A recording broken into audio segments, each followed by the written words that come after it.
साथियों नमस्कार। आज हम बात करेंगे राजस्थान करंट अफेयर 27 जून 2024 के बारे में।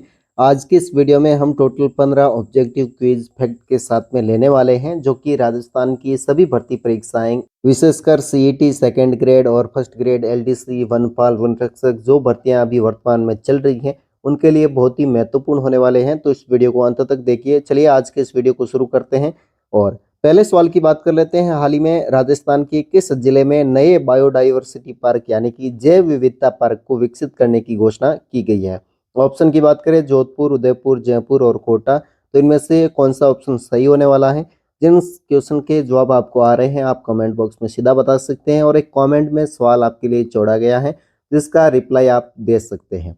चलिए इसकी अगर बात करें नए बायोडाइवर्सिटी पार्क की तो यहाँ पर ऑप्शन नंबर बी राइट होने वाला है, उदयपुर। बात करें उदयपुर की तो उदयपुर के अंदर अरावली की जो पहाड़ियां हैं इनके संरक्षण और पर्यावरण पर्यटन को बढ़ावा देने के लिए उदयपुर के केवड़ा की नाल स्थान की अगर बात करें तो केवड़ा की नाल इस क्षेत्र के अंदर नया बायोडाइवर्सिटी पार्क विकसित किया जा रहा है। राजस्थान सरकार द्वारा मुख्यमंत्री जन आवास योजना के तहत आर्थिक रूप से कमजोर वर्ग यानी ईडब्ल्यूएस वर्ग की बात हो रही है। इनके लिए कितनी राशि की सब्सिडी को मंजूरी दी गई है? ऑप्शन की आप यहाँ पर देख सकते हैं। ऑप्शन की अगर बात करें 1 लाख रुपए, 1.5 लाख रुपए, 2 लाख या फिर 2.5 लाख रुपए। मुख्यमंत्री जन आवास योजना की बात कर लेते हैं और ईडब्ल्यूएस वर्ग की अगर बात करें तो यहाँ पर 1.5 लाख रुपए तक की आर्थिक सहायता है जो दी जाती है। जो शहरी क्षेत्र के गरीब और बेघर परिवार है उनको पक्के मकान देने के लिए जो राज्य सरकार है 1.5 लाख रुपए की आर्थिक सहायता, ये सहायता है जो सीधे बैंक खाते के अंदर ट्रांसफर होती है। हाल ही में आयोजित राष्ट्रीय स्कूल खेलकूद प्रतियोगिता में राजस्थान की किस खिलाड़ी ने तीरंदाजी में स्वर्ण पदक जीता है? ऑप्शन की बात करें अपूर्वी चंदेला, अवनी लेखरा, दिव्यांश सिंह या फिर प्रिया गुर्जर। तो बात करें तीरंदाजी की तो इसके अंदर यहाँ पर Priya Gurjar option number D right answer है। प्रिया गुर्जर की अगर बात करें तो ये है जयपुर की रहने वाली। कहाँ की हैं? ये जयपुर की रहने वाली हैं। प्रिया गुर्जर ने जो नेशनल स्कूल गेम्स है इनके अंदर राजस्थान का प्रतिनिधित्व करते हुए कंपाउंड तीरंदाजी स्पर्धा के अंदर गोल्ड मेडल हासिल किया है।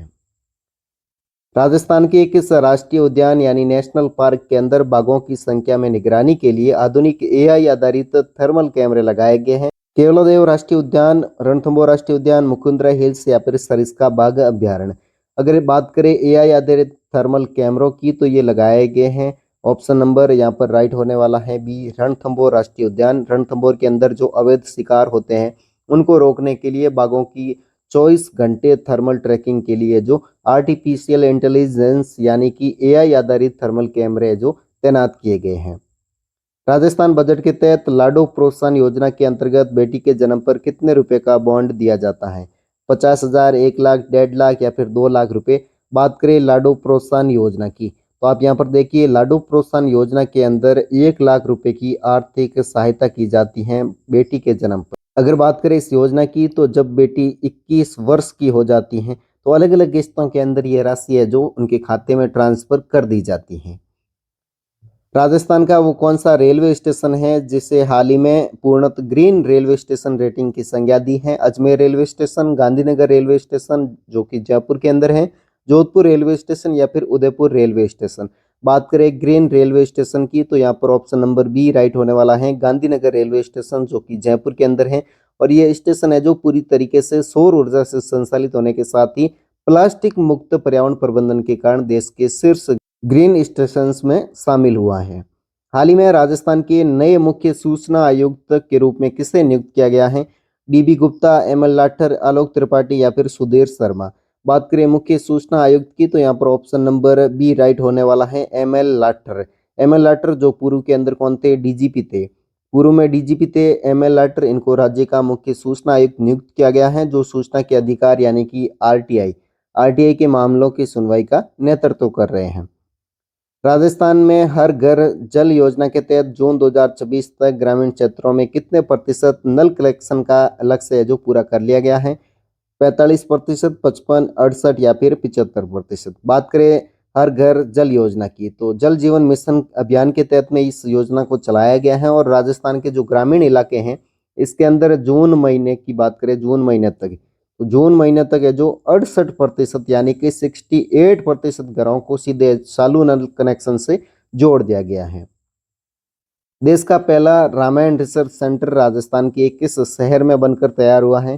पुष्कर, जोधपुर, बीकानेर या फिर चित्तौड़गढ़। बात करें रामायण रिसर्च सेंटर की तो ये बनकर तैयार हुआ है जोधपुर के अंदर। कहाँ पर? जोधपुर के अंदर। और जोधपुर की बात करें तो यहाँ पर जेएनवीयू यानी कि जयनारायण व्यास विश्वविद्यालय के अंदर देश का पहला रामायण रिसर्च सेंटर स्थापित किया गया है, जहाँ पर रामायण के विभिन्न वैश्विक स्वरूप हैं उन पर शोध कार्य होने वाला है। राजस्थान के किस जिले में अमृत जल योजना के तहत प्राचीन बावड़ियों के पुनरुद्धार का काम शुरू किया गया है? बूंदी, सीकर, जैसलमेर या फिर झालावाड़। तो इसके अंदर ऑप्शन नंबर ए राइट होने वाला है बूंदी। बूंदी को बावड़ियों के शहर के नाम से भी जाना जाता है और बूंदी जिले के अंदर जल संकट से निपटने के लिए ऐतिहासिक जल स्रोतों को दोबारा जीवित किया जा रहा है। राजस्थान के सरकारी स्कूलों में विद्यार्थियों की उपस्थिति और स्वास्थ्य ट्रैकिंग के लिए कौन सा नया डिजिटल पोर्टल लॉन्च किया गया है? शाला दर्पण 2.0, बाल सारथी पोर्टल, दीक्षा राजस्थान या फिर शाला स्वास्थ्य मित्र। इसके अंदर बात करें जो विद्यार्थियों की उपस्थिति और स्वास्थ्य ट्रैकिंग के लिए डिजिटल पोर्टल की, तो यहाँ पर शाला दर्पण राइट होने वाला है, ऑप्शन नंबर ए। अगर बात करें शाला दर्पण की तो शाला दर्पण पहले से ही लॉन्च था, लेकिन इसको 2.0 के तहत एक नया वर्जन लॉन्च किया गया है। अब इसके अंदर शिक्षा विभाग ने पुराने शाला दर्पण पोर्टल को अपग्रेड कर दिया है और उसमें बच्चों की रोजाना हाजिरी के साथ साथ उनके हेल्थ डेटा को भी ट्रैक करने की सुविधा इसके अंदर जोड़ दी है। नीति आयोग द्वारा जारी हालिया सस्टेनेबल डेवलपमेंट गोल्स यानी कि एसडीजी इंडेक्स में राजस्थान को किस श्रेणी में रखा गया है? एस्पिरेंट, परफॉर्मर, फ्रंट रनर या फिर अचीवर। बात करें सस्टेनेबल डेवलपमेंट गोल्स की तो इसके अंदर राजस्थान को फ्रंट रनर यानी कि ऑप्शन नंबर सी यहाँ पर राइट है। इसके अंदर बात करें तो यहाँ पर अक्षय ऊर्जा यानी कि अक्षय ऊर्जा को ही सोलर पावर कहते हैं। अक्षय ऊर्जा और जो लैंगिक समानता है इनके बेहतर स्कोर के कारण इनको फ्रंट रनर में शामिल किया गया है। चलिए अगले सवाल की बात कर लेते हैं। राजस्थान के किस क्षेत्र में देश का सबसे बड़ा लिथियम भंडार मिलने की पुष्टि जीएसआई द्वारा की गई है? बात कर लेते हैं पहले जीएसआई की, तो यह है भारतीय भूवैज्ञानिक सर्वेक्षण, जिसको जीएसआई शॉर्ट फॉर्म में बोलते हैं। अगर बात करें सबसे बड़ा लिथियम भंडार मिलने की पुष्टि जीएसआई द्वारा जो कहाँ पर की गई है? जावर उदयपुर, डेगाना नागौर, पचपदरा बाड़मेर या फिर खेतरी झुंझुनू। तो यहाँ पर option number B Degana Nagaur right होने वाला है। डेगाना नागौर के अंदर भारत की कुल मांग का जो बड़ा हिस्सा है वो लिथियम भंडार का मिला है। हाल ही में राजस्थान साहित्य अकादमी द्वारा वर्ष का सर्वोच्च मीरा पुरस्कार किसे दिया गया है? डॉक्टर सुधीर मौर्य, रति सक्सेना, वेद व्यास या फिर मनमोहन सिंह यादव को। तो इनमें ऑप्शन नंबर बी राइट होने वाला है, रति सक्सेना। रति सक्सेना कहाँ की है? तो ये है जयपुर की। और रति सक्सेना नाम से आप मेल या फीमेल में अगर कंफ्यूज है तो मैं आपको बताता हूँ, ये कवियत्री है यानी कि फीमेल है। और रति सक्सेना को उनकी काव्य कृति हंसी एक प्रार्थना है, हंसी एक प्रार्थना के लिए इस प्रतिष्ठित पुरस्कार से नवाजा गया है। राजस्थान पुलिस ने साइबर क्राइम को रोकने के लिए राज्य के नागरिकों के लिए कौन सी नई हेल्पलाइन ऐप शुरू की है? साइबर सतर्क ऐप, साइबर कवच राजस्थान या फिर राज साइबर सिक्योर या पुलिस मित्र डिजिटल। तो इसके अंदर ऑप्शन नंबर बी साइबर कवच राजस्थान यहाँ पर राइट होने वाला है। और इस ऐप के जरिए जो ऑनलाइन धोखाधड़ी होती है उनकी अगर 1 घंटे के भीतर शिकायत दर्ज होती है तो पैसे होल्ड करने की सुविधा इसके अंदर दी गई है। तो साथियों आज के इस वीडियो के अंदर हमने टोटल 15 क्विज की बात की है और डेली सुबह करंट अफेयर की क्लास से हमारे साथ जुड़ सकते हैं। चैनल पर नए हो तो सब्सक्राइब कर लीजिए। हम हर सुबह डेली 6 बजे नई करंट की क्लास लेकर आते हैं, जिससे जुड़कर आप अपनी तैयारी में 4 चांद लगा सकते हैं और राजस्थान की छोटी बड़ी जो भी भर्ती परीक्षाएं आयोजित होती हैं उनके अंदर आप अपना सिलेक्शन ले सकते हैं। तो चलिए साथियों मिलते हैं अगले वीडियोज़ के अंदर, तब तक के लिए जय हिंद, नमस्कार।